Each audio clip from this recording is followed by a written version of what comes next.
پشتی دەربازبوونا پترشپێنج هەیڤال سەر هەڵبژاردنên civata nûnerên Iraqê.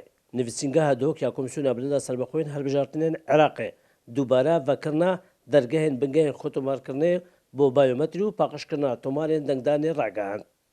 الایکی پنج سالا چوی تومارا بایومتری هاد بو راستاندن و امشاین هفته 4 ساده اجدنگ درن پارزگاه دهو که تومار بکن دیف سیستم بایومتری هلبجارتنا انجمن کمیسیاران دیف بریاره که الروجا 23 جماره ده به باش بو کو تومارا بایومتری دا بشکرنا کارتن بایومتری دیسان دست بکینه و الهمی عراقی و اوفیسا پارزگاه دهو که افجا مجی وقت اوفیسا پارزگاه دو که هر چلوک نویسنگهت خود راست پاردن کو بنگهت وان دفکری بن شروجانن ام بجین شنبه تا پیشنبه اجدام جمر نهیس بده تا دوی نیورو ده خدمتا ام بجین دنگ دار آدم بو ام بجین پروسسا تومارا بایومتری و هروسا دابشکرنا کارتن بایومتری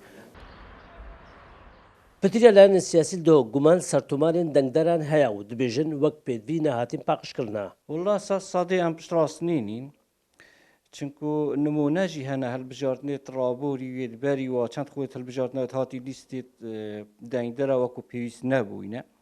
Ji ber ku çinku ev paqijkirina va lîstat gelek qînaxa ra derbas bit. Qînaxayekî eger hawalatiyek çû berdilûvaniya Xwedê eger beyan wefata wî neşte nefûsî neşte daîra xorakî û neşte wezareta bazirganî wezareta bazirganî nedete komisyonê neşit wî navê bîn te derê.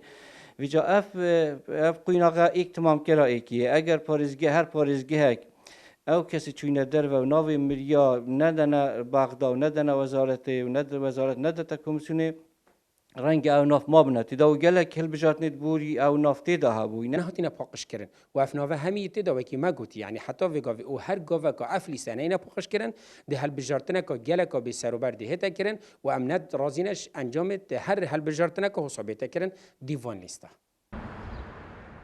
Layên siyasî Duhok amaje bûyekê jî dikin ku çend hilbijartinên borî bi fermî û bi skala daxwazkirina tomarên dengdaran bêhne paqijkirin ji navên medya û navên dubare û navên çûyîne derve welatê. Lê ji gor gotina wan ta niha jî wek pêdivî nehatin paqijkirina û wan guman ser tomarên dengdaran li Duhok hene. Şirvan Xedir Kursar News Duhok.